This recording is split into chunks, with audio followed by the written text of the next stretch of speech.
কি কালা হলা কৰা ক চিঞৰিছে কেলে পগলা মানুহে চিঞৰে বাদ দে কি তইজকে কথা কৈ আছে আপুনি ঘেন্টা কেয়াৰ নকৰে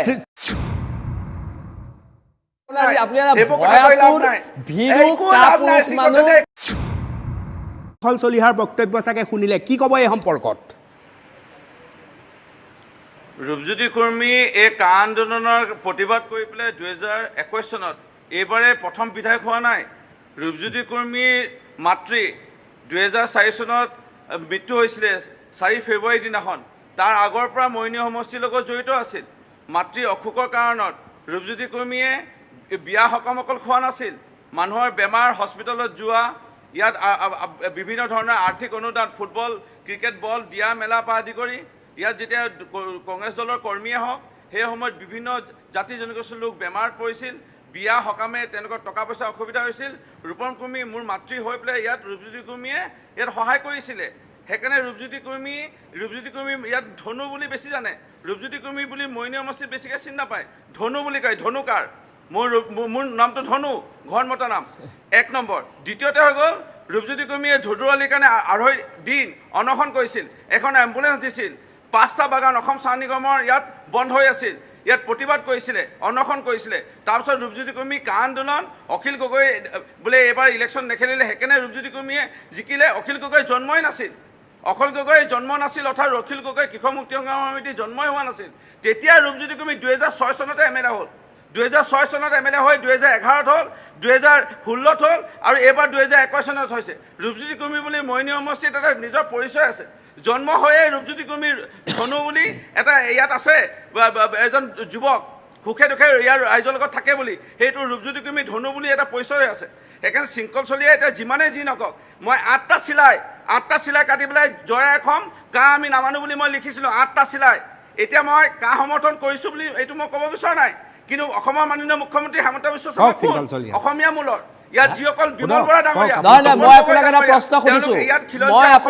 প্ৰশ্ন সুধিছোঁ এটা প্ৰশ্নৰ উত্তৰ দিয়ক আপুনি ৰূপজ্যোতি কৰ্মী ডাঙৰীয়া এতিয়া প্ৰশ্ন আহিল আপুনি মই দুটামান প্ৰশ্ন সুধিম আপুনি উত্তৰ দিয়ক আপোনাৰ মস্তিষ্কৰ উৰ্বৰতা কিমান মই চাওঁ আপোনাৰ মস্তিষ্কৰ উৰ্বৰতা কিমান মই চাওঁ আপোনাৰ মস্তিষ্কৰ উৰ্বৰতা কিমান আছে মই হেতু চাব বিচাৰিছো এটা অদৰকাৰী জিনিস আপোনাতকে অদৰকাৰী অসভ্য মানুহ বৰ্তমান সময়ত বিধায়ক হিচাপে পোৱাটো মৰিয়নিবাসীৰ বাবে খুব দুৰ্ভাগ্যজনক কথা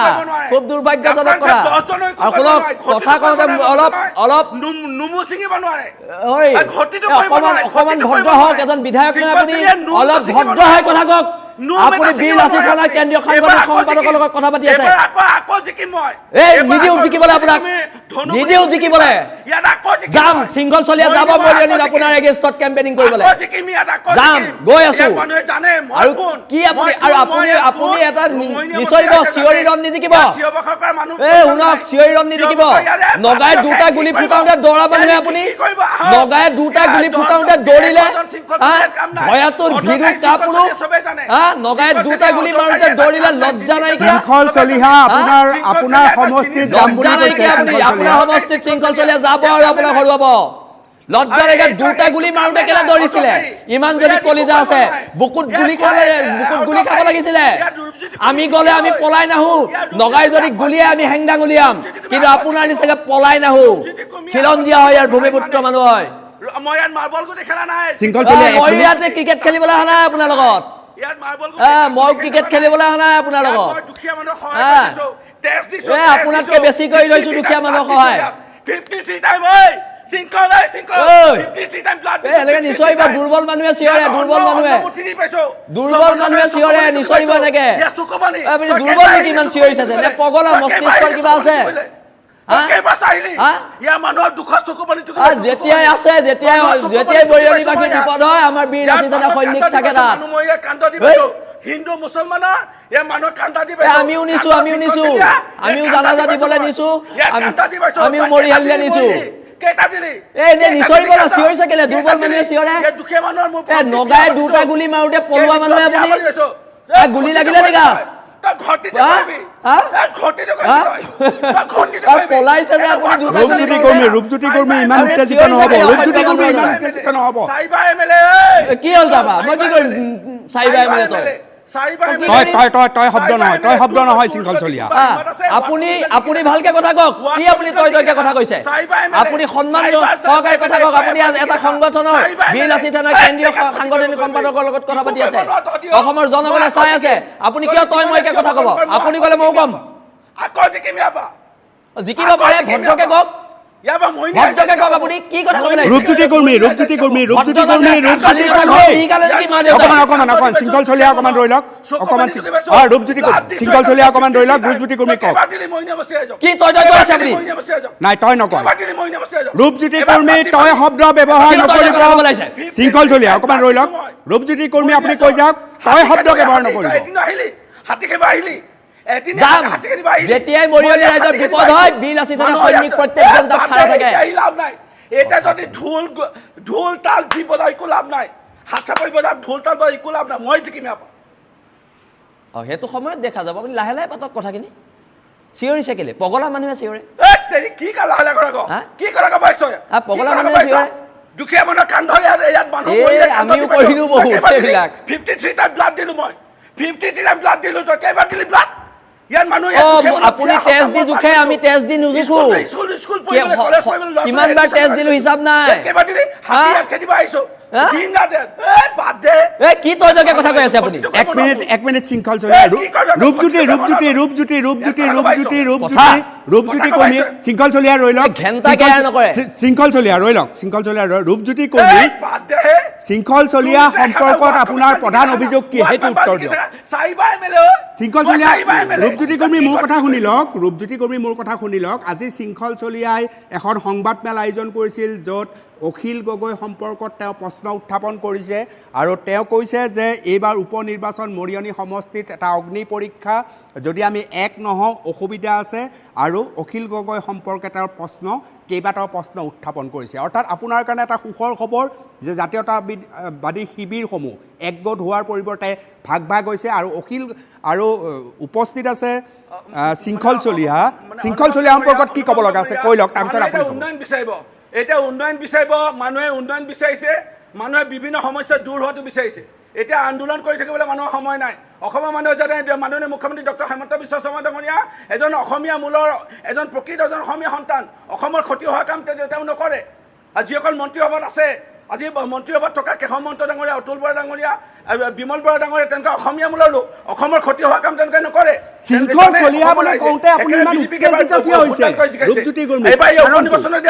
বিজেপিকে ভোট দান দিব মই প্ৰাৰ্থিতা পাওঁ নাপাওঁ দূৰৰ কথা প্ৰাৰ্থিতা নাপালো ইয়াত বিজেপি প্ৰাৰ্থীজনে জিকিব মৰিয়নিৰ পৰা উপ নিৰ্বাচনত এইটো খাটাং আপুনি নগাই দুটা গুলি মাৰোতে যিটো দৌৰ দিলে আপোনাৰ সাহস দেখিলো দুটা গুলি খাই আহিব লাগিছিল আমি হোৱাতেন দুটা গুলি খাই আহিলো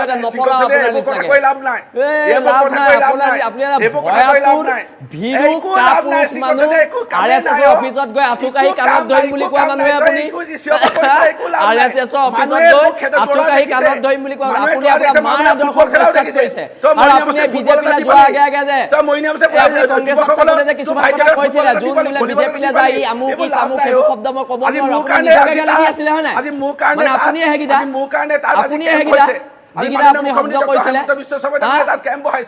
এইবোৰ লাভ নাই নহয় আপোনাৰ নৈতিক চৰিত্ৰ নাই আপুনি এজন কাপুৰুষ মানুহ দুটা গুলি নগাপাহাৰৰ ফুটাওঁতে যি দৌৰ দিলে আপোনাৰ কলিজা গম পাই গলো যক আপোনাৰ যে বেলেগ আপোনাৰ নিচিনা মস্তিষ্কৰ উৰ্বৰতা শৃংখল চলিহা যুক্তি তৰ্ক নকৰে আৰু যদি পাৰে এদিন সুস্থ যুক্তি তৰ্ক কৰিব মৰিয়নি সমষ্টিত গৈ আপোনাৰ লগত যুক্তি তৰ্ক কৰিব মৰিয়নি সমষ্টিত গৈ যুক্তি তৰ্ক কৰিব আৰু আমি কৈছো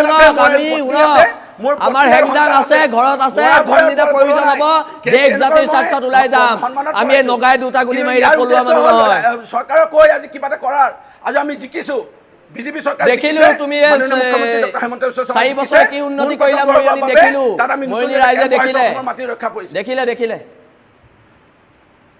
কি হ'ব মৰিয়নিত ৰূপজ্যোতি কৰ্মী কি হ'ব এইবাৰ ইয়াত যোনে জিকে আৰু অনুপম ডাঙৰীয়া আপুনি নিউজ লাইভত আছিল বেলেগ চেনেলত আছে আপুনি মোক সৰুৰ পৰা পাইছে মই এতিয়া অলপ বুঢ়াই হ'লোঁ, 4বাৰ জিকিলোঁ, আপুনি জানে মোৰ কথা, সেইকাৰণে মোৰ কথা মই বেছিকৈ একো নকওঁ। খালি এটা কথা ঠিক, মাৰ্বল গুটি আৰু টাংগুটি খেলি থকা নাই। 55 ব্লাড দিলোঁ আৰু কত মানুহক কান্ধা দিছোঁ, জানাজা কৰিছোঁ, সেইটো মানুহে দেখি পাই আছে আৰু মানুহে দেখি পাই আছে, এতিয়াও দেখি পাই আছে। দিছে শৃংখল চলি আহি পেলাই দিছে, অখিল গগৈ দিছে, সেইবোৰ ৰাইজে দেখি আছে। এতিয়া কভিডৰ পেচেণ্টবোৰ কোনে দি আছে ঘৰে ঘৰে গৈ ৰেচন? এয়া শৃংখল চলিয়াই দিছে নে অখিল গগৈ চৰকাৰে দিছে? চৰকাৰে, আপুনি দিয়া নাই, আপুনি এতিয়া বিধায়ক নহয়। ৰূপজ্যোতি কুৰ্মীয়ে নিজৰ ব্যক্তিগত টকাই দি আছে। শৃংখল চলিয়া হ'ব অনুমান কৰে মোৰ বহুত ৰাইজৰ পৰা যে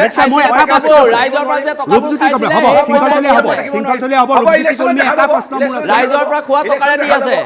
ইলেকশ্যনত দেখা যাব। ৰূপজ্যোতি কৰ্মী, মোৰ এটা প্ৰশ্ন আছে। ৰূপজ্যোতি কৰ্মী, মোৰ এটা প্ৰশ্ন আছে।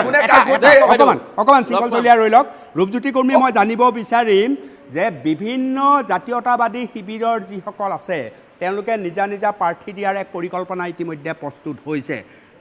অৰ্থাৎ জাতীয় পৰিষদে নিজৰ প্ৰাৰ্থী দিব, ৰাইজৰ দলে নিজে এখন মঞ্চত তেওঁলোকে নাথাকিব। মহাজোঁটৰ কথাটো সেই ধৰণৰ এটা সমস্যা হৈ আছে। তাৰমানে বিজেপি ৱাক অভাৰ না। আপুনি যদি ভালধৰণে চায়, জাতীয়তাবাদ যিসমূহ সংগঠন তাৰে আংশিক এটা অংশই আমাৰ লগত যোগাযোগ কৰিলে যে ৰূপজ্যোতি কুৰ্মী ডাঙৰীয়া, মাননীয় মুখ্যমন্ত্ৰী ডক্টৰ হিমন্ত বিশ্ব শৰ্মাই যে যিহেতু আপোনাক যোগদান কৰাইছে, প্ৰাৰ্থিত্ব আপুনি পোৱাৰ সম্ভাৱনা আছে, যদি প্ৰাৰ্থিত্ব পায় আপোনাৰ লগত আছোঁ, সহায় কৰিম, কিন্তু বেৰা হয়তো আমি বেলেগ বেলেগ দল সংগঠনত থাকিম, কিন্তু চাকৰি দিব আমাক লাগিব। আপুনি চাব নিৰ্বাচনত আপোনাৰ কাৰণে আমি ৰাতি দিন এক কৰি ঘূৰিম। সেইকাৰণে বহুতে বিচাৰিছে চাকৰি হ'ব। এতিয়া জাতীয়তাবাদী শিবিৰৰ কোনোবাই আপোনাক ভিতৰে ভিতৰে সহায় কৰিব, উন্নয়ন হওক, সেইকাৰণে জাতীয় সংগঠনৰ বহুতে যোগাযোগ কৰিলে। সেইকাৰণে জিকাটো খাটাং বিজেপি প্ৰাৰ্থীগৰাকী। মই টিকেট পাওঁ বা নাপাওঁ, বেলেগে পালেও জিকিবই। সেইকাৰণে বেলেগ আৰু চিন্তা কৰি লাভ নাই। অৰ্থাৎ জাতীয়তাবাদী শিবিৰৰ বহুতে ভিতৰে ভিতৰে আপোনাৰ সৈতে যোগাযোগ কৰিছে বিজেপিৰ সৈতে। আৰু অসমৰ ৰাইজৰ প্ৰতি আস্থা বিশ্বাস দ্বিতীয়বাৰৰ বাবে বৃহৎ পৰিমাণৰ মানে আসন লৈ পেলাই বিজেপি মিত্ৰজোঁটৰ চৰকাৰ হাতোৱে প্ৰমাণ কৰে অসমৰ ৰাইজে বিচাৰিছে বিজেপি দলৰ চৰকাৰখনক। মই কোৱা কথা নহয়। আজি উজনিত লুৰিণজ্যোতি গগৈ ডাঙৰীয়া কেলে হাৰিল? তৃতীয় স্থান কেলে লুৰিণজ্যোতি গগৈ ডাঙৰীয়া? আজি অখিল গগৈ ডাঙৰীয়া কাৰ ভোট লৈ জিকিল? কোন জাতি ধৰ্মৰ লোকে বেছিকৈ ভোট দি তেখেতক জিকালে? সেইটো অসমৰ ৰাইজে ইতিমধ্যে অৱগত হৈছে। সেইকাৰণে বহুত কথা ইয়াত আহি পৰিছে। আৰু একেবাৰে মানুহ আজিৰ তাৰিখত অসমৰ ৰাইজ বহুত সচেতন, সজাগ ভোটাৰ ৰাইজ। আৰু মানুহে এতিয়া আন্দোলন প্ৰতিবাদতকৈ মানুহে উন্নয়ন বিচাৰিছে। ৰাস্তা পদূলি উন্নয়ন, আঁচনি পোৱা, চাকৰি ওলাইছে, তেওঁলোকৰ ঘৰৰ সন্তানসকলে সতি সন্তানে চাকৰি পোৱাটো বিচাৰি আছে। আপুনি যেনেকৈ বিজেপিমুখী হ'ল, এতিয়া জাতীয়তাবাদী শিবিৰৰ বহুত মানুহ ইতিমধ্যে সাজু হৈছে বিজেপিমুখী হ'বৰ কাৰণে এই নিৰ্বাচনৰ আলম লৈ। অকল মৰিয়নি নহয়, বিভিন্ন সমষ্টিত মানে ফোন কৰি যোগাযোগ কৰিছে। ব্যক্তিগতভাৱে ৰাতি আমি লগ কৰিছোঁ, বহুতক লগ কৰা আৰম্ভ কৰিলোঁ, কাৰণ জিকাটো জিকিবই লাগিব। সেইকাৰণে জিকিবৰ কাৰণে যিখিনি ৰণ কৌশল প্ৰস্তুত হৈয়ে পৰিলে আমাৰ। অৰ্থাৎ জাতীয়তাবাদী শিবিৰৰ অস্তিত্ব নাথাকিব আপোনাৰ দৃষ্টিত এইবাৰ উপ নিৰ্বাচনতো? বিধানসভা নিৰ্বাচনত যি ৰূপ দেখিছিল একে ৰূপ কিঞ্চিত হ'লেও প্ৰত্যেক দেশত আছে, প্ৰত্যেক ৰাজ্যত আছে, অসমতো নিশ্চয় থাকিব। মই নাথাকিব বুলি নকওঁ, কিন্তু এটা অংশই ইতিমধ্যে কৈছে যে আমি আন্দোলন আৰু নকৰোঁ। আমাক চাকৰি লাগে, আমাক ৰাস্তা পদূলি ভাল লাগে, আমাক উন্নয়ন লাগে, আমাক বিভিন্ন ধৰণৰ সা সুবিধাবোৰ লাগে। সেইবোৰখিনি আপুনি দিব। সেইবুলি এতিয়া কৈ পেলাই জাতীয়তাবাদৰ শিবিৰত থকা বহু দল সংগঠনৰ, ছাত্ৰ সংগঠনৰ, বিশেষকৈ এই যুৱকসকলে আমাৰ লগত যোগাযোগ কৰিছে ইতিমধ্যে। বীৰ লাচিত সেনাৰ শৃংখল চলিহাই বক্তব্য ৰখাৰ লগে লগে আপোনাৰ খং উঠাৰ কাৰণটো ব্যাখ্যা দি গ'লে হ'ল মোক। কিয় খং উঠিল ইমান ৰূপজ্যোতি কৰ্মীৰ? অনুপম ডেকা, মই তেখেতৰ তুলনাত চাগে নাহোঁ। তেখেতৰ কথা মই বেছি কৈ লাভ নাই। এটা কথা স্পষ্ট যে উপ নিৰ্বাচন হ'ব মৰিয়নি সমষ্টিত। মই প্ৰাৰ্থিত্ব পাওঁ নাপাওঁ নাজানো, যোনে প্ৰাৰ্থিত্ব পায় বিপুল ভোটত জয়ী হ'ব। থাকিল কথা ৰূপজ্যোতি কৰ্মী ধনু বুলি মোক পৰিচিত। মোৰ এটা নিজৰ এটা সুকীয়া এটা ইয়াত আছে, মোৰ দাদা ভাই বন্ধু এটা পৰিয়াল আছে, সেই পৰিয়ালটো মোৰ লগত আছে। সেইকাৰণে যদি মই প্ৰাৰ্থিত্ব পাওঁ, মই বিপুল ভোটত জয়ী হ'ম, মোৰ বিশ্বাস। আৰু তাৰ কাৰণে যিটো প্ৰস্তুতি জিকিবৰ কাৰণে, মোৰ সন্মান ৰক্ষা কৰিবৰ কাৰণে যিখিনি কৰিব লাগে দিন ৰাত একাকাৰ কৰি কষ্ট কৰি আছোঁ। ৰূপজ্যোতি কৰ্মী, আপুনি একেবাৰে নিৰপেক্ষভাৱে মোক কওক, আপুনি যেতিয়া কংগ্ৰেছত আছিল, মহাজোঁট গঠন হৈছিল, সেই সময়তো জাতীয়তাবাদী শিবিৰৰ মাজত আপুনি ভাঙোন ভিতৰৰ পৰা দেখা পাইছিল? তাৰমানে সেই সময়তে ইংগিত পাইছিল? স্বাভাৱিক। আৰু তেতিয়া দেখা পাইছিলোঁ, যেতিয়া বহু শিল্পী এটা অংশ যেতিয়া বিজেপি দলত যোগদান কৰিলে, এটা অংশ যেতিয়া কংগ্ৰেছ দলত যোগদান কৰিলে, এটা অংশ যেতিয়া ৰাজ্য দল বা জাতীয় পৰিষদৰ লগত যোগদান কৰিলে, তেতিয়া ভাঙোনমুখী পৰিৱেশ এটা হোৱা তেতিয়াই দেখা পাইছিলোঁ। কম্পিটিশ্যনৰ নাম পৰিল প্ৰতিযোগিতাত কোন কিমান আগস্থান পাব কোনে কিমান টিভিত ওলাব পাৰিব এই কথাবোৰ যেতিয়া তাত বেছিকৈ চৰ্চা হ'ল আৰু তাৰ ফলশ্ৰুতিত আৰু সকলোৱে দেখা পালে লুৰিণজ্যোতি গগৈ ডাঙৰীয়া যিজন মই জিকিব বুলি নিশ্চিত হৈ আছিলোঁ মোৰ বন্ধুৰ দৰে তেওঁ কিন্তু পৰাজয় বৰণ কৰিব লগা হ'ল আৰু এয়া হ'ল যদি জাতীয়তাবাদৰ চেতনা সকলোৰে মাজত থকাহেঁতেন সকলোৱে ঐক্যবদ্ধ হৈ যদি আলোচনা কৰাহেঁতেন এই শোচনীয় পৰাজয় লুৰিণজ্যোতি গগৈ ডাঙৰীয়া কেতিয়াও নহ'লহেঁতেন